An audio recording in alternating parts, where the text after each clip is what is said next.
واقعہ کربلا کے بعد تو واقعہ ہررا ہوا میں نے گنوا دیا، اس سے زیادہ تو میرے خیال میں کہ اور ہمارے لیے لائق شرم جو ہے وہ واقعہ ہے ہی نہیں اس پہلو سے۔ لیکن حضرت حسین کا ایک، اب ان کو یہ کہ میں مطلب یہ کہ اگر میں ان کے ہاتھ پر بیعت کر لیتا ہوں جو کہ اس وقت سامنے موجود تھے کہ یزید کی بیعت تمہارے ہاتھ پر کیوں کروں، تو گویا کہ اپنے آپ کو سرنڈر کر دیتے، لیکن انہوں نے قتل کیا۔ اصل قاتلان کوفی وہی سبائی۔ البتہ یہ ہے کہ اس واقعے کی جو یادگار ہے اس میں کوئی شک نہیں ہے کہ اس نے مسلمانوں میں سے ایک گروہ کے دل میں قربانی اور شہادت کا جذبہ بہت پیدا کیا، اس میں کوئی شک نہیں۔ اور جس طریقے سے کہ عاشورہ محرم میں یاد منائی جاتی ہے، جس طریقے سے اس نے اہل تشیع کے اندر قربانی کا جذبہ بے انتہا پیدا کر دیا کہ دیکھیے حضرت حسین رضی اللہ تعالی عنہ کی اس شہادت کے بعد، اس کے بعد واقعہ ہررا بھی ہوا جو واقعہ کربلا سے بھی بعض اعتبارات سے زیادہ بھیانک اور زیادہ گھناؤنا واقعہ بنو امیہ کی تاریخ ہے جس کو لوگ جانتے ہی نہیں۔ مدینہ کے کچھ لوگوں نے بغاوت کی اور انہوں نے اس کے خلاف فوج بھیجی اور فوج کو جو مدینہ فتح کر لیا 3 دن کے لیے حلال کر دیا، جو چاہو کرو، یا جسے چاہو مارو، جسے چاہو لوٹو، جس کا گھر چاہو برباد کرو، جس عورت کو چاہو ریپ کرو۔ اور یہ مدینہ النبی کے اندر ہوا جو کاٹ کھانے والی ملوکیت کے اندر بہت سے واقعات تھے۔ عبداللہ ابن زبیر کھڑے ہوئے، انہوں نے حکومت قائم کی تھی، لیکن یہ کہ وہ تو 6 سال کے لیے کامیاب بھی رہے، ایک حکومت قائم کی، بنو امیہ کے ہاتھ پر بیٹھنے کی، بالآخر ان کی حکومت بھی ختم ہوئی۔ پھر حضرت زید کھڑے ہوئے، انہوں نے بغاوت کی، وہ بھی ناکام رہ گئے۔ پھر بنو عباس میں کھڑے ہوئے حضرت نفس زکیہ، حضرت حسن رضی اللہ تعالیٰ عنہ کی اولاد میں سے، وہ بھی ناکام ہو گئے، شہید ہو گئے۔ پھر یہ سمجھ لیا گیا کہ اب یہ جہاں تک 6ٹھی منزل ہے وہ تو دوبارہ تعمیر نہیں ہو سکتی، یہ تو جس کی لاٹھی اس کی بھینس، جس کے پاس طاقت ہوگی اس کی حکومت ہوگی، جس کا قبیلہ زیادہ قوی ہوگا، جس قبیلے میں زیادہ عصبیت ہوگی، مضبوط ہوگا، متحد ہوگا، طاقتور ہوگا، اسی کی حکومت ہوگی۔ البتہ اس کے نیچے لوگوں کے اخلاق کی اصلاح کرو۔ صوفیاء کرام نے وہ کام اپنے ذمہ لیا، اور بالکل وہی کام ہے کہ جو ائمہ اہل بیت کرتے رہے۔ حضرت حسن کی اولاد میں، پھر حضرت علی بن حسین رضی اللہ تعالی، حضرت حسین کی اولاد میں، پھر امام محمد باقر، امام محمد جعفر صادق، اور اس کے بعد بھی 5 اور، کسی نے بغاوت نہیں کی۔ جیسے علماء کرام کام کر رہے تھے اور جیسے صوفیاء کرام کام کر رہے تھے، ایسے ہی وہ مسلمانوں کی علمی تربیت، روحانی تربیت اور تزکیہ کر رہے تھے، کسی نے حکومت کو چیلنج نہیں کیا۔ نوٹ کر لیجیے اس بات میں۔ پھر میں نے عرض کیا کہ جہاں تک خلفاء ثلاثہ کی شہادت کا اور شہادت حسین یا سانحہ کربلا رضی اللہ تعالی عنہم اجمعین کا تعلق ہے، اصل میں اس کو نہیں سمجھ سکتے لوگ جب تک کہ ریولیوشن اور کاؤنٹر ریولیوشن کا فلسفہ سمجھ میں نہ آئے۔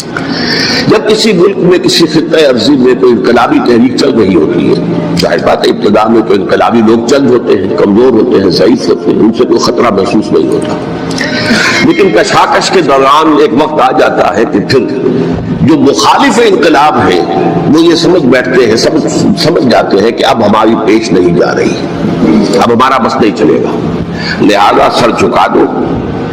اسے پنجابی محاورے میں کہا جاتا ہے نیوی پاؤ، اس وقت کو گزارو۔ اب اس کے بعد پھر کوئی موقع ملا تو دیکھیں گے کہ اس انقلاب کو ہم انڈو کر سکیں، کاؤنٹر ریولیوشنری موومنٹس۔ یہ اصل میں فلسفہ سمجھ میں نہ آئے اور ریولیوشن کا فلسفہ سمجھ میں نہ آئے تو سیرت النبی سمجھ میں نہیں آ سکتی۔ منہج انقلاب نبوی میری کتاب ہے، اس کو پڑھیے تو سیرت کا وہ تجزیہ آپ کے سامنے آئے گا جو آپ کی آنکھیں کھول دے گا کہ سیرت کو ہم کیا سمجھتے رہے اور سیرت اصل میں ہے کیا۔ بہرحال یہ کاؤنٹر ریولیوشنری موومنٹس تھی کہ جب عرب میں حضور کو فیصلہ کن قوت حاصل ہو گئی تو جو بھی مخالفین تھے انہوں نے سر جھکا لیا، سرنڈر کیا، اسلام لے آئے، وہ یا کہ چھپ گئے اسلام کے لبادے میں۔ لیکن وہ تھے اسی طاق میں کہ پھر کبھی موقع ملے تو پھر ہم اس نظام کو گہو بالا کر دیں، تلپٹ کر دیں۔ یہ رد عمل سب سے پہلے خود عرب کے اندر پیدا ہوا۔ مشرکین عرب کو جب سورہ توبہ کی پہلی 6 آیات نازل ہوئی ہیں جن میں الٹیمیٹم دے دیا گیا کہ اب کسی مشرک قبیلے سے کوئی معاہدہ اللہ کا اور اس کے رسول کا نہیں ہوگا، تمہیں 4 مہینے کی مہلت دی جا رہی ہے، یا ایمان لے آؤ اور یا تمہیں قتل کر دیا جائے گا۔ یہ بہت سخت آیات ہے قرآن کی، سورہ توبہ کی ابتدائی 6 آیات۔ اور حضرت علی رضی اللہ تعالیٰ عنہ کا کہنا یہ ہے کہ اس آپ کو معلوم ہے کہ مصحف میں یہ واحد صورت ہے جس سے پہلے بسم اللہ الرحمن الرحیم نہیں لکھی ہوئی آپ کو نظر آتی، باقی 113 صورتوں کے شروع میں بسم اللہ الرحمن الرحیم ہے. تو کیا وجہ ہے یہاں کیوں نہیں ہے؟ حضرت علی کا فرمانا ہے کہ یہ سورت تو تلوار ہاتھ میں لے کر اتری ہے، اور بسم اللہ الرحمن الرحیم میں اللہ تعالیٰ کے دو اسماء ہیں، الرحمن الرحیم. یہ گویا کہ اس سے متضاد صورتحال ہے کہ آپ تمہارے لیے آخری موقع ہے، یا ایمان لے آؤ اور یا قتل کر دیے جاؤ. اس میں ایک تیسری گنجائش خود بخود نکلتی تھی، یا یہ ملک چھوڑ کر چلے جاؤ، اور ایسا بہت سے لوگوں نے کیا، لیکن اکثر لوگوں نے گردن چکائی. لیکن رد عمل ظاہر ہوا. ایک تو مرتدین کھڑے ہو گئے جنہوں نے نئی نئی نبوتوں کو مان لیا، ایک مانعین زکوٰۃ کھڑے ہو گئے کہ اب زکوٰۃ تمہیں نہیں دیں گے. یہ رد عمل تھا مشرک عرب کا، مشرکین عرب کا. اور حضرت ابو بکر رضی اللہ تعالیٰ عنہ کے دفتر فضائی کا یہ بڑا اہم باب ہے. ود آئرن فسٹ، حالانکہ وہ بہت رقیق القلب، کمزور نہیں کوئی جسا انسان تھے، لیکن یہ کہ عظیمت وہ ہمالا جو ہے ان کے اندر ظاہر ہوئی ہے. ود این آئرن فسٹ انہوں نے ان ساری جو رد عمل کی جو ٹیکنیکیں تھی انہیں کچھ نہیں کر لی، اور پھر پورے عرب کو گویا کہ اثر نو اس میں اسلام کے نظام کو کنسولیڈیٹ کر کے حضرت عمر کے حوالے کر دیا رضی اللہ تعالیٰ عنہ. حضرت عمر کے زمانے میں جو جنگیں ہوئی اس میں سلطنت روما جو ہے، جو اس وقت کی دو سپر پاورز تھی، سلطنت روما قیصر روم، ہیراکلیس ہرقل تھا اس وقت کا رومی جو قیصر روم تھا، حکمران تھا، شہنشاہ تھا، اور دوسری طرف ایرانی مملکت تھی، خسرو پرویز تھا. لیکن یہ کہ عیسائیت کے ساتھ اسلام کا اس طرح کا تصادم نہیں ہوا تھا حضور کے زمانے میں، بلکہ نجاشی رحمت اللہ علیہ نے تو مسلمانوں کو پناہ دی تھی. مقوقس پیٹریارٹ میں تھے، اس کے الیگزینڈریا کے، انہوں نے حضور کے جو نامہ مبارک گیا تھا اس کا بہت اکرام کیا، تکریم کی، تحفے بھیجے حضور کی خدمت میں. ہرقل نے بھی کوشش کی تھی کسی طریقے سے، جیسے کوئی 250 برس پہلے یا 300 برس پہلے، 300 برس پہلے جیسے کانسٹنٹائن جو ایمپرر تھا روم کا، اس نے عیسائیت قبول کی تھی اور ساری سلطنت عیسائی ہو گئی تھی، لہذا اس کی سلطنت باقی رہی، اس کی حکومت باقی رہی. اسی طرح ہم سب مسلمان ہو جائیں، لیکن اس میں وہ ناکام ہو گیا. لیکن یہ کہ کوئی اس نے کنفرنٹیشن نہیں کی حضور سے. البتہ ایران کا معاملہ یہ تھا کہ اس کے پخچے اڑ گئے. اس نے حضور کے نام مبارک کو چاک کیا تھا. حضور نے فرمایا جب اطلاع ملی کہ اس نے اپنی سلطنت کو چاک کر دیا ہے، اس کے ٹکڑے کر دیے. بہرحال وہاں رد عمل شدید تھا، اور ایرانی جان لیجئے کہ ان کے اندر بہت اسٹرانگ نیشنلزم ہے، آج بھی ہے اسٹرانگ نیشنلزم. لہٰذا ان کے ہاں رد عمل شدید تھا. ان کی تو سلطنت ختم ہو گئی، نسیہ منسیہ ہو گئی، وجود ہی نہیں رہا. لہذا وہاں سے جو کاؤنٹر ریولوشن شروع ہوا ہے وہ پھر ہرمزان جو ایک بہت بڑا جنگیل تھا، اس نے بڑی عیائی کے ساتھ اپنی جان بچائی تھی. یہ بڑا دلچسپ واقعہ ہے کہ وہ یعنی کنجنٹ تھا اسلامی حکومت کی طرف سے، خلافت کی طرف سے، کہ جہاں بھی پایا جائے اس کو قتل کرنا ہے. حضرت عمر کی عدالت میں لا کے پیش کیا گیا. حضرت عمر نے کہا یہ واجب القتل ہے، قتل کر دو. اس نے کہا اچھا مجھے پانی پلا دیجیے. حضرت عمر نے فرمایا ٹھیک ہے پانی لاؤ، پانی دے دیں. پانی کا کٹورا کہ مجھے پہلے ضمانت دیجیے کہ جب تک میں یہ پانی نہ پی لوں مجھے قتل نہیں کیا جائے گا. ہاں ہمارا وعدہ. اس نے وہ کٹورا پھینک دیا پانی کا. کرو مجھے قتل کیسے کرو گے، میں نے وہ پانی تو نہیں پیا. اس سے اپنے آپ کو بچایا اس نے. بہرحال آپ اختلاف کر سکتے ہیں کہ حضرت عمر کو اس عذر کو قبول نہیں کرنا چاہیے تھا، لیکن بہرحال ان کی اپنی مروت اور شرافت تھی کہ اپنے وعدے کا پاس کیا. اس کی سازش سے ابو لولو فیروز اس نے حضرت عمر کو شہید کیا. یہ گویا کہ ایک دوسری کاؤنٹر ریولوشنری موومنٹ تھی. انہوں نے یہ سمجھا تھا کہ یہ ساری چکی جو چل رہی ہے، جیسے چکی کی ایک کلی ہوتی ہے، وہ کلی جگہ سے ہٹ جائے تو چکی کیسے چلے گی. یہی بات حضرت علی نے فرمائی تھی حضرت عمر سے رضی اللہ تعالی عنہما. جب شام کے محاذ پر کچھ پسپائی سی ہو رہی تھی تو حضرت عمر نے ارادہ کیا میں خود جاؤں گا محاذ پر اور کمانڈ کروں گا. حضرت علی رضی اللہ تعالی عنہ نے فرمایا کہ نہیں، امیر المومنین آپ مت جائیں، چکی اسی وقت تک چلتی ہے جب تک کہ کلی گڑی ہوئی، آپ کلی ہیں اس وقت اس نظام کی جس کے گرد یہ اسلام کی چکی گھوم رہی ہے، آپ مت جاتے۔ لہٰذا حضرت عمر نے ان کی بات مانی، اس قدر صائب مشورہ تھا جو دیا تھا۔ بہرحال انہوں نے یہ سمجھا تھا کہ عمر ہی کے بل پر چل رہا ہے یہ سب کچھ، لہٰذا عمر کو پیچھے ہٹا دینے سب بیٹھ جائے گا۔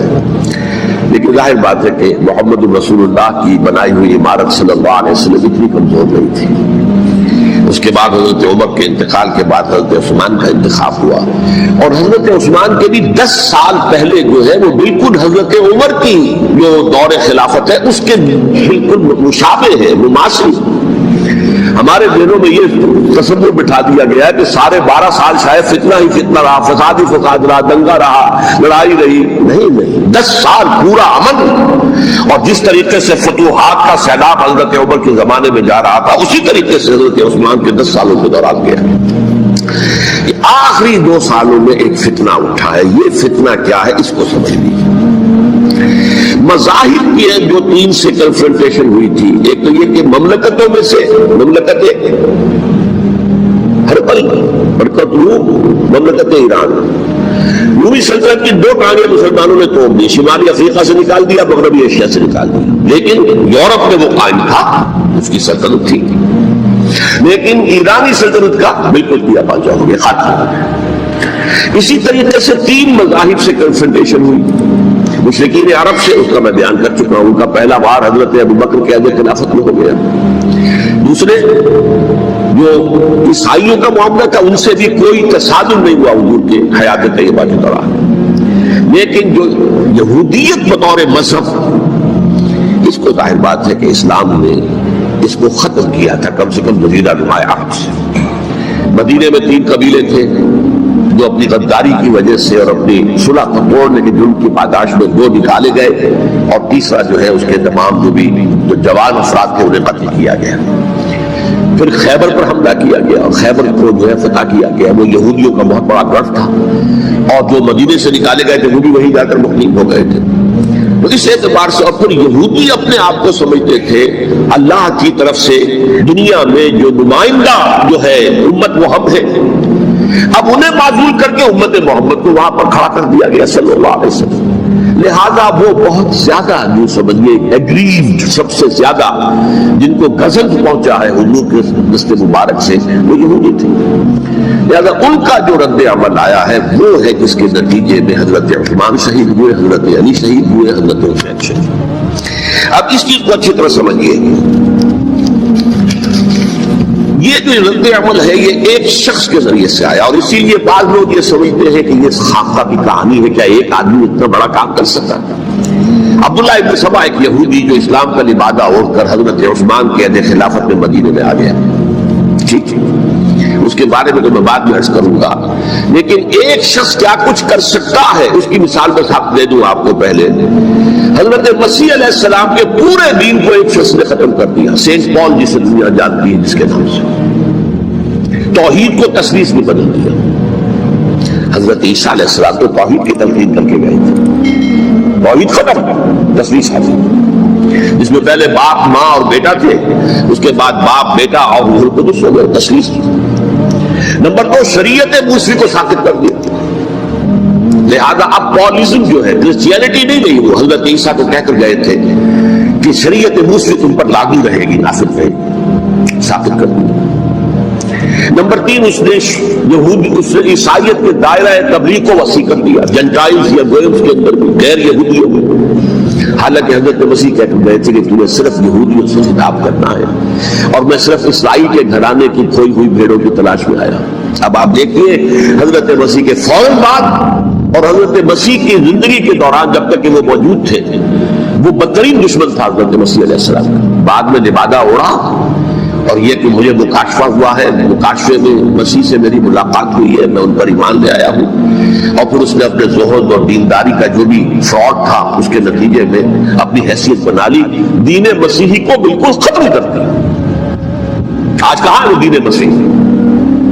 دی 100 کے مصنف نے بھی صاف لکھا ہے کہ جب تک حضرت مسیح دنیا کے اندر موجود تھے، عیسائیت کی حیثیت یہودیت ایک فرقے سے زیادہ نہیں تھی، یہودیوں کا ایک فرقہ، ایک جماعت بس۔ یہ سینٹ پال ہے جس نے اسے ایک مستقل بزر کی حیثیت اختیار کی ہے. So it should be called Paulist. اور یہ ایک آدمی کا کارنامہ. اسی طریقے سے یہ تو ہو گیا حضرت مسیح کے فوراً بعد، رفع سماوی کے فوراً بعد.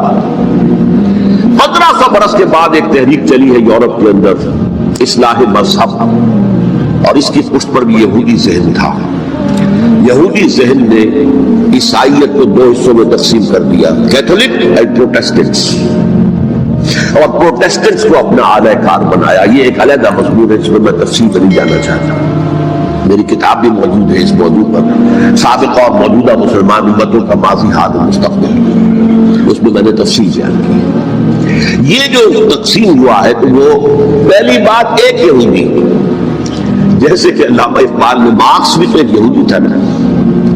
تو ابلیس کی مجلس شورا میں بڑا پیارا شعر ہے، وہ یہودی فتنہ گر، وہ روح مذہب کا بروز، ہر قبا ہونے کو ہے اس کے جنون سے چاک چاک. یہ ایک یہودی فتنہ گر مارکس نے وہ تصور دنیا کو دیا جس نے عظیم انقلاب برپا کیا روس کے اندر، بولشوک ریولیوشن، اور جو پھر آدھی دنیا تک پھیل گیا. آج سے 50 سال پہلے امریکہ کانپتا تھا، روس کے سامنے کھڑا ہوا کانپ رہا، اس لیے کہ روس سائنٹیفک ترقی میں امریکہ سے بہت آگے تھے. اس کے ایسٹروناٹ پہلے گئے ہیں خلا کے اندر، امریکہ تو بہت پیچھے تھا. بہرحال اس نے جس طریقے سے USSR کا خاتمہ کرایا ہے وہ ایک علیحدہ بات ہے، میں اس وقت اس طرف نہیں جانا چاہتا. لیکن جان لیجئے کہ وہ ایک شخص کا کارنامہ، وہ یہودی فتنہ گر، وہ روح مصدق کا بروز، ہر قبا ہونے کو ہے اس کے جنون سے تار تار. اسی طرح وہ عبداللہ ابن سبا یہودی فتنہ گر. آج اہل تشیع مسلمان حضرات کہتے ہیں کہ یہ عبداللہ ابن سبا یہ تو افسانوی شخصیت ہے، اس کی حقیقت کوئی تھی ہی نہیں. حالانکہ ان کی اپنی کتاب میں رجال کشی کے اندر اس کا ذکر موجود ہے، اور یہ بھی موجود ہے کہ حضرت علی رضی اللہ تعالیٰ عنہ نے اپنے عہد خلافت میں اسے زندہ چلوایا ہے. اس کی وجہ کیا تھی؟ یہ آیا مدینے کے اندر اسلام کا لبادہ اوڑھ کر، جس نے چند عقیدوں کی اشاعت شروع کی. سب سے پہلے حضرت علی تو خدا، گاڈ انکارنیٹ، اوتار کا تصور، جیسے ہندوؤں میں ہے رام چندر جی خدا کا اوتار، اور عیسائیت میں بھی پہلے گاڈ انکارنیٹ کا تصور تھا کہ حضرت مسیح خدا کا اوتار ہے، انکارنیشن آف گاڈ. تو اس نے کہا کہ حضرت علی تو خدا کا اوتار ہے، خدا ہے. نمبر 2 اس نے کہا کہ ہر نبی کا ایک وصی ہوتا ہے جس کے حق میں وہ وصیت کرتا ہے. تو حضور صلی اللہ علیہ وسلم کی وصی حضرت علی ہے، لہذا خلیفہ کو اول روز سے حضرت علی ہے. حضرت ابو بکر، حضرت عمر، حضرت عثمان، یہ تو غاصب ہے، اور حضرت عثمان کی خلافت تھی اس وقت وہ خاص طور پر. پھر اس میں جو قبائلی عصبیت تھی اسے بھڑکایا. پرانی جو عصبیت چل رہی تھی قریش کے اندر، وہ 2 گھرانے ایک دوسرے کے بدلے مقابل تھے. دیکھیے ایک ہوتا ہے قبیلہ، ایک ہوتا ہے گھرانہ. ہمارے پنجاب میں ایک قبیلہ ہے وٹو قبیلہ، اس کے گھرانے بہت سے، مانے کے، لالے کے، سجے کے، شامت کے، یعنی کوئی لالا تھا ان میں سے بڑا، ان کے بیٹے ہو گئے لالے کے، ان کی اولاد، خاندان یہ کہلاتے ہیں. قبیلہ ہے یہ وٹو قبیلہ. تو قبیلہ تھا قریش، اس میں گھرانے بہت تھے، بنو ہاشم، بنو امیہ، بنو تیم، بنو عدی، یہ بہت سے گھرانے تھے. تو چوٹی کے 2 گھرانے جو تھے وہ بنو ہاشم اور بنو امیہ، ان کے درمیان چپکلش تھی، مقابلہ، مسابقت. اور یہ مسابقت فی الخیر بھی ہوتی تھی. اگر انہوں نے غریبوں کو کھانے کھلائے ہیں تو ہم ان سے بڑھ کر کھلائیں گے، اگر وہ حاجیوں کی خدمت کرتے ہیں تو ہم ان سے بڑھ کر کریں گے. تو ان کے اندر یہ مسابقت خیر بھی تھی، لیکن چپکلش تھی کہ کوئی ہم سے آگے نہ نکل جائے، وہ سمجھتا تھا وہ آگے نہ نکل جائے. پر اس شخص نے اس پرانی عصبیت کو تازہ کیا کہ حضور تو بنو ہاشم میں سے تھے، لہذا خلافت حق ہے بنو ہاشم کا، یہ غاصب ہے. اس سے پہلے 2 خلفاء جو تھے وہ نہ بنو ہاشم سے تھے نہ بنو امیہ سے تھے. حضرت ابو بکر بنو تیم میں سے تھے، چھوٹا قبیلہ تھا. حضرت عمر بنو عدی میں سے تھے، وہ بھی چھوٹا قبیلہ تھا. یہ حضرت عثمان پہلے خلیفہ جو بنو امیہ میں سے تھے، جن کی پرانی چپکلش بنو ہاشم سے تھی. اب اس کو موقع مل گیا کہ پرانی قبائلی عصبیت کو پھڑکائے. یہ ہے اصل میں اس فتنے کا پس منظر عبداللہ ابن سبا نے جو آ کر پھیلایا ہے، اور اس کی تفصیل میں اس وقت میں نہیں جا سکتا. جیسا کہ میں نے آپ سے کہا تھا، امیر معاویہ نے حضرت علی کے عہد خلافت میں کبھی خلافت کا دعویٰ نہیں کیا. 15 مدعی خلافت نہیں تھے وہ تو یہ کہتے تھے کہ قاتلان حسین جو ہے قاتلان عثمان کو سزا دو، قصاص دو، بس۔ اسی طرح حضرت حسین نے بھی، اب دیکھیے اس ضمن میں اس میں کوئی شک نہیں ہے، حضرت حسین رضی اللہ تعالی عنہ کی جو شہادت ہوئی ہے، ان کے ساتھیوں کی، اعزاء و اقارب کی، تاریخ انسانی میں یہ عزم، خدمت، شجاعت، مثابرت، صبر، استقلال، استقامت، اس کی بہت روشن مثال ہے، بہت روشن مثال ہے، بہت روشن مثال ہے، لیکن اس سے تاریخ کی رفتار پر کوئی اثر نہیں پڑا۔ وہ جو ملوکیت آ گئی تھی وہ اور گہری سے گہری ہوتی چلی گئی۔ واقعہ کربلا کے بعد تو واقعہ ہرنا ہوا بنے کی بات کیا، اس سے زیادہ تو میرے خیال میں کہ اور ہمارے لیے لائق شرم جو ہے وہ واقعہ ہے ہی نہیں اس پہلو سے۔ لیکن حضرت حسین کا ایک، اب ان کو یہ کہ میں مطلب یہ کہ اگر میں ان کے ہاتھ پر بیعت کر لیتا ہوں جو کہ اس وقت سامنے موجود تھے کہ یزید کی بیعت تمہارے ہاتھ پر کرتا ہوں، تو گویا کہ اپنے آپ کو سرنڈر کر دیتے۔ وہی خطرہ جو امیر معاویہ کو تھا کہ مجھے وہ تو پہنچنے بھی نہیں دیں گے علی تک رضی اللہ تعالیٰ عنہ، اور مجھے پہلے ہی شہید کر دیں گے۔ یہی خطرہ حسین کو تھا رضی اللہ تعالیٰ عنہ کہ مجھے یزید تک پہنچنے نہیں دیں گے، پہلے قتل کر دیں گے۔ اور ویسے بھی یہ ایک شرافت، مروت اور حمیت اور غیرت اور عزت نفس کا تقاضا بھی تھا کہ بھائی معاملہ ہے یزید کا، میرا مجھے وہاں جانے دو، اللہ اللہ خرچ ہوگا، یو کین اسکورٹ می، میرے دائیں بائیں چلو تاکہ میں کہیں اور بھاگ نہ جاؤں تمہارے خیال میں، مجھے وہاں پہنچا دو، میں وہاں پہ جا کے اسے معاملہ کروں گا۔ لیکن انہوں نے قتل کیا، اصل قاتلان کوفی وہی سبائی۔ البتہ یہ ہے کہ اس واقعے کی جو یادگار ہے اس میں کوئی شک نہیں ہے کہ اس نے مسلمانوں میں سے ایک گروہ کے دل میں قربانی اور شہادت کا جذبہ بہت پیدا کیا، اس میں کوئی شک نہیں۔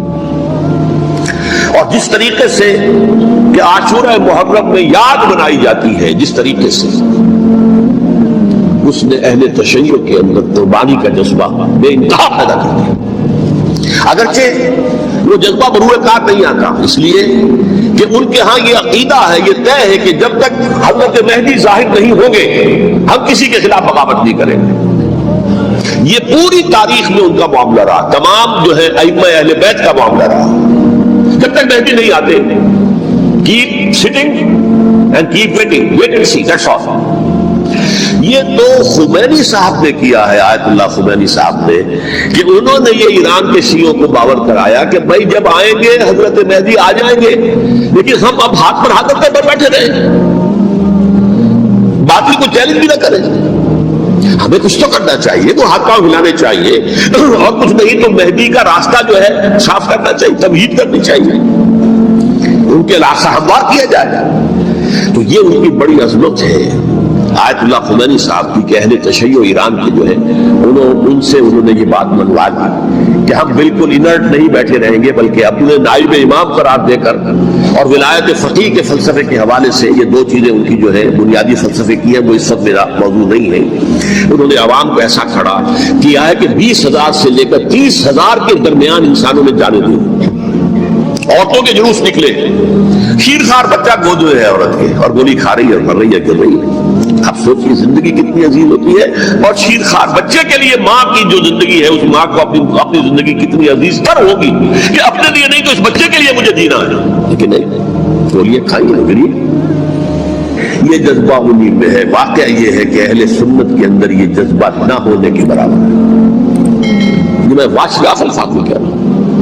پورے عالم اسلام میں صرف شیعہ ایران ایسا نکلا ہے کہ جس نے بادشاہ کا خاتمہ کیا، باقی سعودی عرب میں بادشاہ بیٹھی ہوئی ہے، ڈٹ کر بیٹھی ہوئی ہے، اربوں ڈالر کا ایک ایک محل بنتا ہے ان بادشاہوں کا، اور سنی سن کوئی حرکت نہیں۔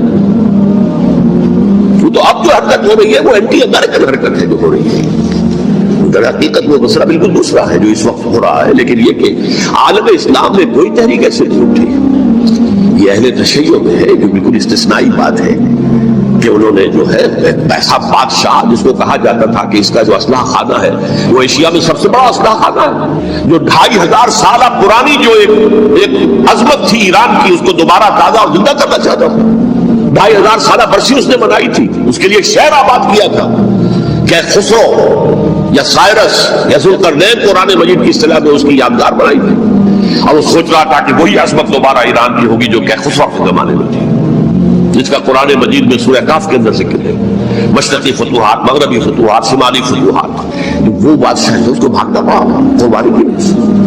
تو یہ جو ہے واقعہ کربلا نے، اس میں کوئی شک نہیں ہے کہ ایک ایسی مشعل روشن کی ہے جس کو کہ ہر شخص کو دیکھنا چاہیے۔ یہ بھی انسان، جیسے کہ اقبال نے ایک شعر کہا تھا غالب کے لیے، فکر انسان پر تیری ہستی سے یہ روشن ہوا ہے، پرے برغے تخیل کی رسائی طاق ہو جا۔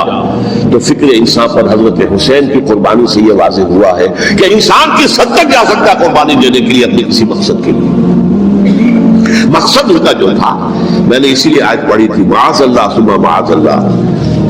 میں ایک آخری بات جو کہہ رہا ہوں وہ نوٹ کر لیجئے، ایک خاص انتہائی نقطہ نظر کے عام کیے جانے کی وجہ سے سنیوں میں بھی ایک انتہائی رد عمل پیدا ہوا ہے، ایکسٹریم رائٹسٹ سنی سے۔ اگر ایک طرف سے حملہ کیا گیا ہے حضرت عثمان کی نیت پر، ان کی خیانت کا الزام لگایا گیا، ان پر اقربا پروری کا الزام لگایا گیا، حضرت ابو موسیٰ شریف پر خیانت اور غداری کا الزام لگایا گیا، یہ ساری چیزیں اگر صحابہ کرام کے اوپر ہوئی، امیر معاویہ پر، امیر اور عمرو بن العاص پر، تو جواب میں کچھ لوگ کھڑے ہو گئے۔ حضرت علی وہ اقتدار کے طالب تھے، معاذ اللہ ثم معاذ اللہ ثم معاذ اللہ۔ یہ اہل سنت کا موقف نہیں ہے۔ حضرت حسین اقتدار کے طالب تھے، ہرگز نہیں، ہرگز نہیں، ہرگز نہیں۔ وہی اصول جو میں نے بتایا تھا سب کے لیے لاگو رہے گا، وہ امیر معاویہ کے لیے ہے۔ کوئی ذات دے نہ جلال دے، مجھے صرف اتنا کمال دے، مجھے اپنی راہ پہ ڈال دے، زمانہ میری مثال دے، کوئی ذات دے نہ جلال دے، مجھے صرف اتنا کمال دے، تیری رحمتوں کا نزول ہو مجھے محنتوں۔ تو حضرت علی کے لیے بھی، حضرت حسین کے لیے بھی نیک نیت ہے، آپ ان کی کسی رائے سے اختلاف کر سکتے ہیں لیکن ان کی نیت پر حملہ نہیں کریں گے۔ نیت پر حملہ کریں گے آپ کا ایمان بالرسالت جو ہے وہ بدل ہو جاتا ہے۔ یہ رسول کے ساتھ رسول نے کیا تذکیہ کیا، یتلو علیہم آیاتہ ویزکیہم، اس کا سارا عمل محمد کا کیا ہوا صلی اللہ علیہ وسلم۔ تو صحابی کے معاملے میں یہ ہمارے ہاں ان کو اہل سنت جو ہے جو معتدل مزاج کے، اکثریت ان کی تو چند لوگ ہیں ذرا قلم چلا لیتے ہیں تو ان کی بہت سی کچھ چھوٹی چھوٹی کتابیں بھی شائع ہو گئی ہیں بہت، لیکن انہیں اہل سنت نے قرار دیا ناسبی یا خارجی۔ جیسے خوارج نے کہا تھا حضرت علی بھی کافر ہیں اور حضرت ابی معاویہ بھی کافر ہیں، حضرت عمرو بن العاص بھی کافر ہے، معاذ اللہ ثم معاذ اللہ۔ ایسے ہی کچھ لوگ حضرت حسین پر بھی الزام لگاتے ہیں کہ اقتدار کی حوث و طلب کے اندر انہوں نے یہ سارا سفر کیا تھا، اور بس یہ ہے کہ وہ جو بازی تھی وہ ہار گئے۔ اللہ اللہ خیر سمجھا، اس سے آگے کیا ہے باپ، نہیں، معاذ اللہ ثم معاذ اللہ۔ اسی لیے میں نے آیت آج جو پڑھی تھی ایک اور جو بہت بظاہر آپ کو معلوم ہوئی ہوگی، غیر متعلق ہے میرے آج کے عنوان سے، تلک الدار الآخرۃ نجعلھا للذین لا یریدون علوا فی الارض ولا فسادا۔ یہ سورہ قصص کے آخری آیات میں سے دیکھو، یہ آخرت کا گھر جو ہے وہ ہم خاص کر دیں گے ان لوگوں کے لیے جو اس زمین میں اپنے اقتدار کے طالب نہیں ہوتے۔ زمین میں اقتدار کے طالب ہو گئے فساد ہو جائے گا، تم بھی طالب، میں بھی طالب، جھگڑا ہوگا، لڑائی ہوگی، دنگا ہوگا، فساد ہوگا۔ تلک الدار الآخرۃ نجعلھا للذین لا یریدون علوا فی الارض ولا فسادا۔ جو لوگ زمین میں اپنے اقتدار کے طالب اور اس کے نتیجے میں فساد پیدا کرنے والے نہیں ہیں، ان کے لیے ہم نے آخرت کا گھر خاص کیا ہے۔ والعاقبۃ للمتقین، اور عاقبت جو ہے، انجام کار، آخرت جو ہے وہ تو متقیوں کے لیے ہے۔ اسی میں آئیں گے سب صحابہ کرام۔ خواہ وہ حضرت علی ہے رضی اللہ تعالیٰ عنہ، اور خواہ وہ حضرت امیر معاویہ ہیں، حضرت عثمان ہے رضی اللہ تعالیٰ عنہ، خواہ حضرت حسن ہے، حضرت حسین ہے رضی اللہ تعالیٰ عنہ، خواہ عبداللہ ابن زبیر ہے، خواہ عبداللہ ابن عباس ہے، خواہ عبداللہ ابن عمر ہے رضی اللہ تعالیٰ عنہ اجمعین۔ اس اصول کو سامنے رکھ کر اختلاف آپ کر سکتے ہیں کسی سے بھی، لیکن کسی کی نیت پر حملہ کریں گے تو اصل میں آپ کا ایمان بالرسالت مجروح ہو جائے گا۔ میرے نزدیک تو یہ عقیدہ بھی کہ فلاں دوا سے فلاں مرض دور ہو جاتا ہے، یہ بھی غلط ہے۔ ہم ان چیزوں کو ذرائع کے درجے میں رکھ کر استعمال کریں اور شفا اللہ کے ہاتھ میں سمجھیں، یہ ہے ایمان کا تقاضا۔ بہتر سے بہتر دوا بھی شفا نہیں بخش سکتی جب تک کہ اللہ کا اذن نہ ہو، اور اللہ تعالیٰ شفا دے سکتا ہے بغیر کسی ذریعے کے، اس کا اختیار مطلق ہے۔ یہ تو ہے ایمان کی بات۔ باقی ذرائع میں اگر کوئی جھاڑ پھونک میں کوئی مشرکانہ کلمات نہ ہو، کوئی غلط چیز نہ ہو، بلکہ کوئی آیات قرآنیہ کے ذریعے سے ہو رہا ہو، تو اس کو حرام کوئی نہیں کہہ سکتا۔ البتہ توکل کے بارے میں حضور نے متوکلین کی صفات میں یہ فرمایا ہے، لا یرقون ولا یسترقون، نہ وہ جھاڑ پھونک کرتے ہیں نہ کرواتے ہیں، وہ اللہ پر توکل رکھتے ہیں۔ دوا کا جہاں تک معاملہ ہے، دوا ہے سنت، دوا کرنا سنت ہے، لہذا دوا جو ہے عام جو یعنی طبیب کی دوا، ڈاکٹر کی دوا، وہ علیحدہ شے ہو جائے گی۔ اس میں بھی یہ یقین نہ رکھیے کہ شفا اس دوا میں ہے، بلکہ یقین تو یہ رکھیے شفا تو اللہ کے ہاتھ میں ہے، لیکن مسنون ہے علاج کرانا، تو ہم سنت پر عمل کرتے ہوئے علاج کرا رہے ہیں۔ لیکن چونکہ جھاڑ پھونک کرانا حضور سے ثابت نہیں، لہذا وہ جھاڑ پھونک جو ہے وہ تو اس زمرے میں نہیں آئے گا۔ اور حضور نے ترغیب یہ دی ہے، حضور نے فرمایا، ایک حدیث ہے کہ میری امت کے 70,000 افراد بغیر حساب کے جنت میں داخل ہوں گے۔ یہ کون ہوں گے پوچھا گیا، آپ نے فرمایا یہ متوکلون ہوں گے، جو اللہ پر توکل رکھتے ہیں۔ پھر پوچھا گیا کہ متوکلون کون ہے، تو ان کی صفات میں حضور نے فرمایا یہ بھی ہے کہ وہ نہ لا یرقون ولا یسترقون، نہ وہ کہیں جھاڑ پھونک کرتے ہیں نہ۔ اب یہ ہے آیت الکرسی، توحید کے عظیم ترین خزانوں میں سے ہے، یہ سیدۃ آیات القرآن۔ حضور نے فرمایا یہ تمام آیات قرآنی کی سردار ہے۔ جس طریقے سے آیت بر اور سورۃ العصر میں ایک نسبت ہے کہ ہدایت اور نجات کی شرائط ساری کی ساری ایک چھوٹی سی صورت میں اللہ نے جمع کر دی، والعصر ان الانسان لفی خسر الا الذین آمنوا وعملوا الصالحات وتواصوا بالحق وتواصوا بالصبر، لیکن اس کی تفصیل ایک آیت میں آئی، وہ آیت البر ہے۔ چنانچہ جو منتخب نصاب ہم نے مرتب کیا ہے دعوت قرآن کے لیے، میں پہلا درس سورۃ العصر کا ہے اور دوسرا درس آیت البر کا ہے۔ جو نسبت سورۃ العصر میں کہ وہ سورت ہے، یہ آیت ہے، لیکن اس آیت میں کئی صورتیں نکل سکتی ہیں حجم کے اعتبار سے سورۃ العصر کے برابر۔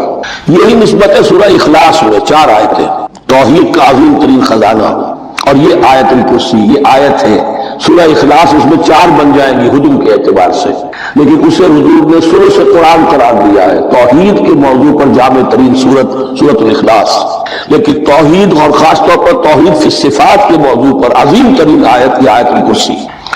اللہ لا الہ الا ہو، اللہ وہ معبود برحق ہے جس کے سوا کوئی الہ نہیں، بڑا کیٹیگوریکل۔ الحی القیوم، وہ زندہ ہے از خود باخود، اس کی زندگی مستعار نہیں ہے۔ وہ جو کہا ہے کہ مانگ کے لائے تھے 4 دن، 2 عارضی میں کٹ گئے، 2 انتظار میں، عمر دراز مانگ کے لائے تھے، اللہ کی زندگی ہے، اس کی از خود زندگی کسی کی دی ہوئی نہیں، اور اس زندگی میں کوئی ضعف نہیں، کوئی کمزوری نہیں، کوئی احتیاج نہیں، آگے آ جائے گا، نہ اسے نیند آتی ہے نہ اونگ آتی ہے۔ قیوم، خود اپنی جگہ وہ زندہ جاوید ہستی ہے، اور باقی ہر شے کا وجود اس کے حکم سے قائم ہے، کوئی شے قائم نہیں ہے بغیر اس کے اذن کے۔ کہ گویا کہ احد اور الصمد، اللہ اپنی جگہ احد، لیکن باقی پوری کائنات کے لیے صمد ہے، جو سورہ اخلاص میں 2 الفاظ آئے ہیں، قل هو اللہ احد اللہ الصمد۔ اللہ الحی ہے اور قیوم ہے، لا تأخذہ سنۃ ولا نوم، اس پر غالب نہیں ہو سکتی نہ نیند نہ اونگ۔ لہ ما فی السماوات و ما فی الارض، آسمان اور زمین میں جو کچھ ہے اسی کا ہے، ملکیت تامہ، ملکیت حقیقی اس کی ہے۔ من ذا الذی یشفع عندہ الا باذنہ، کون ہے وہ جو شفاعت کر سکے اس کے پاس مگر اس کی اجازت سے۔ اب یہ مقام آیا ہے سورہ بقرہ میں پہلی مرتبہ، 3 مرتبہ کیٹیگوریکل ڈینائل کے بعد، کوئی شفاعت نہیں، کوئی شفاعت نہیں، کوئی شفاعت نہیں۔ یہاں بھی جو انداز ہے بہت ہی جلالی انداز ہے، منظر نبی، کس کی حیثیت ہے، کس کا یہ مقام ہے، کس کو یہ نور حاصل ہے کہ وہ اپنے اختیار کے بل پر تو اپنی حیثیت کی بنیاد پر شفاعت کر سکے، ہاں اس کے لیے اللہ اجازت دے دے۔ استثناء کے ساتھ شفاعت کا یہاں پر پہلی مرتبہ آیا، ورنہ سورہ بقرہ کے 6 رکوع کی دوسری آیت واتقوا يوما لا تجزي نفس عن نفس شيئا ولا يقبل منها شفاعة ولا يؤخذ منها عدل ولا هم ينصرون۔ 15 رکوع کی دوسری آیت واتقوا يوما لا تجزي نفس عن نفس شيئا ولا يقبل منها عدل ولا تنفعها شفاعة ولا هم ينصرون۔ اور اب اس سے پہلے کی آیت میں آ چکا ہے ولا شفاعة، کوئی شفاعت مفید نہیں ہوگی، لیکن یہ کہ اس میں ایک استثناء ہے۔ اب یہ ذرا باریک مسئلہ ہے کہ شفاعت حقہ کیا ہے، شفاعت باطلہ کیا ہے، تو دورہ ترجمہ قرآن میں اتنی تفاصیل کے ساتھ بحث نہیں کی جا سکتی، ایک علیحدہ موضوع ہے۔ حال ہی میں نے اس پر اپنے درس ریکارڈ کرا دیے۔ یعلم ما بین ایدیہم وما خلفہم، وہ جانتا ہے جو کچھ ان کے سامنے اور جس کو پیچھے ہے۔ عام طور پر دنیا میں ہم سفارش کرتے ہیں تو کہتے ہیں کہ بھئی میں جانتا ہوں شخص کو بہتر، اصل میں جیسا کچھ یہ نظر آتا ہے ویسا نہیں ہے، یا جیسا کچھ فیکٹس آن دی فائل آ گئے ہیں وہ بڑے ہی ڈیسیونگ ہے، اصل حقائق کچھ اور ہیں اس کیس کے، وہ میں آپ کو بتاتا ہوں۔ یہ بات اللہ کے سامنے کون کہہ سکتا ہے، جبکہ اللہ کو جانتا ہے جو کچھ ان کے سامنے اور جو کچھ ان کے پیچھے ہے، اور ان کا حال یہ ولا یحیطون بشیء من علمہ الا بما شاء، اور وہ احاطہ کر ہی نہیں سکتے اللہ کے علم سے کسی شے کا سوائے اس کے جو اللہ چاہے۔ باقی ہر ایک کے پاس علم جو ہے اللہ کا عطائی علم ہے، دیا ہوا علم ہے، محدود علم ہے، بڑے سے بڑا رسول ہو، بڑے سے بڑا ولی ہو، بڑے سے بڑا فرشتہ ہو۔ لا علم لنا الا ما علمتنا، ہم پڑھائے 4 رکوع میں، تو کون کہہ سکتا ہے من ذا الذی یشفع عنده الا باذنہ یعلم ما بین ایدیہم وما خلفہم ولا یحیطون بشیء من علمہ الا بما شاء وسع کرسیہ السماوات والارض، اس کی کرسی تمام آسمانوں اور زمین کو محیط ہے۔ اب کرسی کے 2 مفہوم یہاں ہو سکتے ہیں، ایک یہ کہ اس سے جو معنی مراد ہے یعنی اس کا اقتدار، اس کی قدرت، اس کا جبر، اس کا اختیار، یہ اتھارٹی پوری کائنات کو، ایک یہ بھی ہو سکتا ہے کہ اللہ تعالیٰ کے لیے ہم نہیں جان سکتے، یہ آیات متشابہات میں سے ہے کہ کوئی شے بھی ہو واقعتاً جس کو ہم اسے کرسی کہہ سکیں، عرش، کرسی، ان سب کے بارے میں یہ دونوں باتیں ذہن میں رکھیے۔ یہ بھی ہو سکتا ہے کہ ان کی کوئی مجسم حقیقت ہو جو ہمارے ذہن سے، ہمارے تخیل سے ماورا ہے، اور یہ بھی ہو سکتا ہے اس سے استعارہ مراد۔ اس کو ہم اپنی زبان میں کہتے ہیں کج روخی۔ ایک آدمی آپ سے بات کرنا چاہتا ہے، آپ اس سے فیس نہیں کر رہے، اسے ذرا یوں کر کے بات کر رہے ہیں، گویا کہ براہ راست اسے ایڈریس کرنا، یہ اپنے مقام سے آپ بڑا فروغ سمجھتے ہیں کہ یہ تو نیچے ہے، میرا مقام بہت بلند ہے۔ اسی طرح یہ جو کج کلاہی ہوتی ہے، کلاہ جو ہے وہ ذرا ٹیڑھا ہو، ٹوپی جو ہے وہ ٹیڑھی ہو سر کے اوپر، تو یہ کج روخی اور کج کلاہی، یہ تمام چیزیں جو ہیں یہ ولا تصعر خدک للناس، جب کسی انسان کو خیر کی توفیق مل جاتی ہے، بھلائی کی توفیق مل جاتی ہے، جب وہ فطرت کے راستے پر چل رہا ہے اور نیکی کے راستے پر چل رہا ہے، تو اب سب سے بڑا خطرہ جو اسے لاحق ہو جاتا ہے، شیطان جو ہے اس کے لیے سب سے بڑا گڑھا جو کھودتا ہے جس میں کہ وہ گرا سکتا ہے اس کو، اگر انسان جو ہے چوکس اور چوکن نہ ہو، تو وہ یہ کہ غرور پیدا ہو جائے، زوم پیدا ہو جائے اپنی نیکی، اپنے تقوی پر، اپنی بھلائیوں پر، اپنی عبادت گزاری پر اگر زوم پیدا ہو گیا، and you look down upon the others، دوسروں کو آپ بنظر استحقار دیکھنے لگے، تو آپ کی ساری اچیومنٹس زیرو سے ضرب کھا کر زیرو ہو جائے گا، gone with the wind، ختم۔ اس لیے یہ بہت بڑی بات ہے۔ حدیث میں آیا ہے لن يدخل الجنہ من کان فی قلبہ مثقال ذرۃ من کبر، کوئی مثقال ذرہ پھر آ گیا، یا جنت میں ہرگز داخل نہیں ہو سکے گا وہ شخص جس کے دل میں ذرے کے ہم وزن بھی تکبر ہوگا۔ اور حدیث قدسی ہے الکبر ردائی، تکبر تو میری چادر ہے، مجھ پر راست آتی ہے۔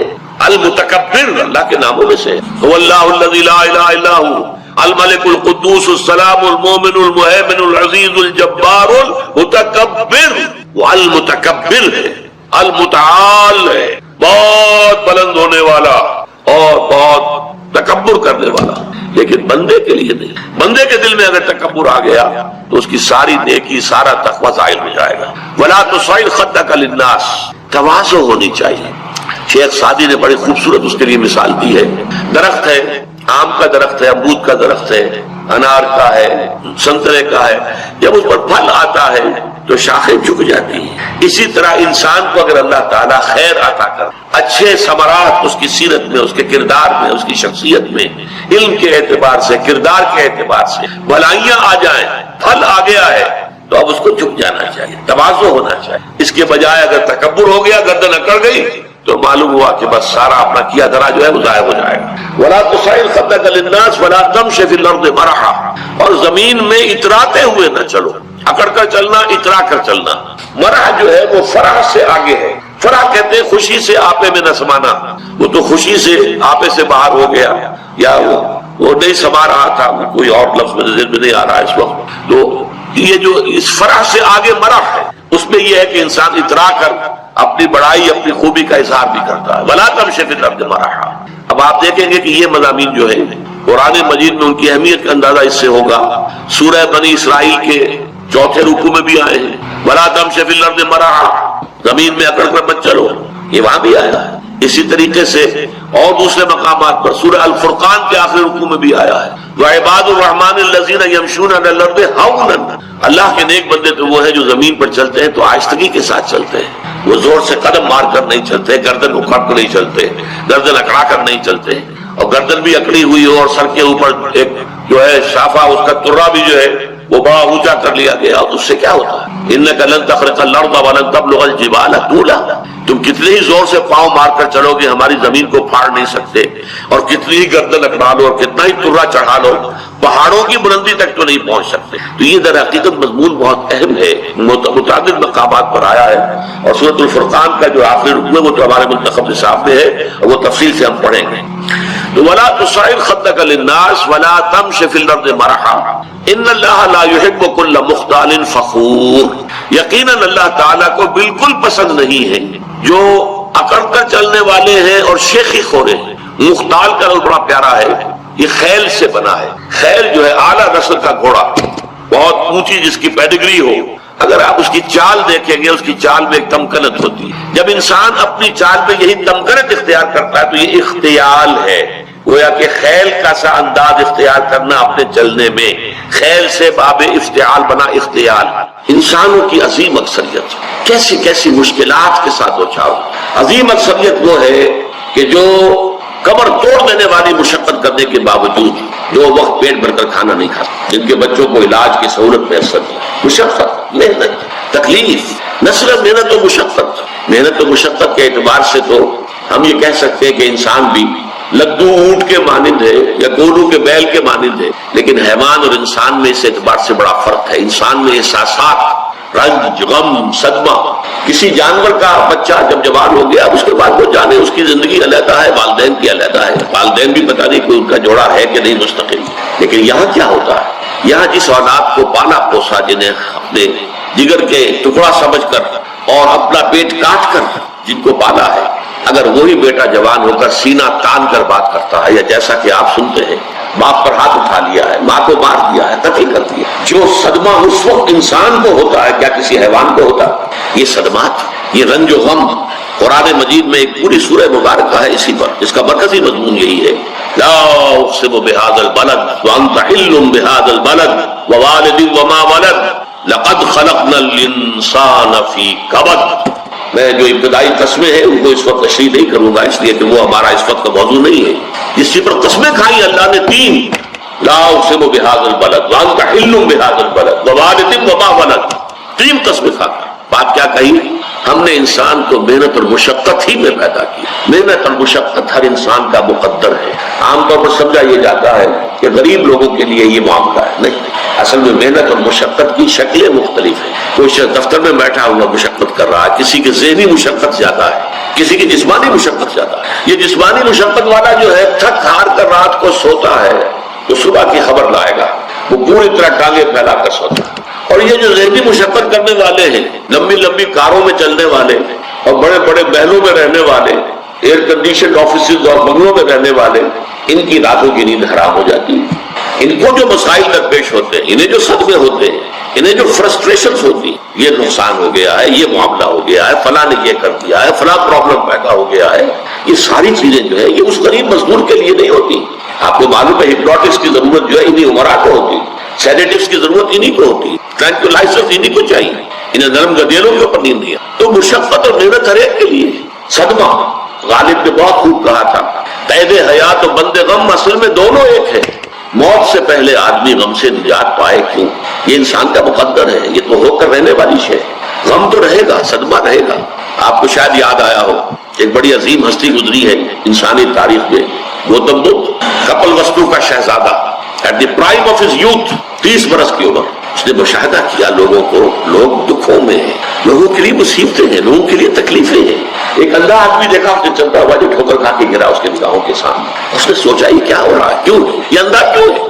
کسی کو اندھا پیدا کر دیا جاتا، پیدائش کے اندھا۔ کسی والدین کے سامنے اس کا بچہ جو ہے دم توڑ رہا ہے، کچھ نہیں کر سکتے، ٹک ٹک دیدم دم نہ کشیدم، جا رہا ہے تمہارے ہاتھوں میں سے، نکل رہا ہے، جا رہا ہے۔ قرآن مجید میں بھی سورہ واقعہ میں قسم کھائی گئی ہے، فلولا ان کنتم غیر مدینین ترجعونہا ان کنتم صادقین، واپس لے سکتے ہو تو لے لو، موت کے پنجے سے چھڑا لو اگر تمہارے اندر کوئی طاقت ہے۔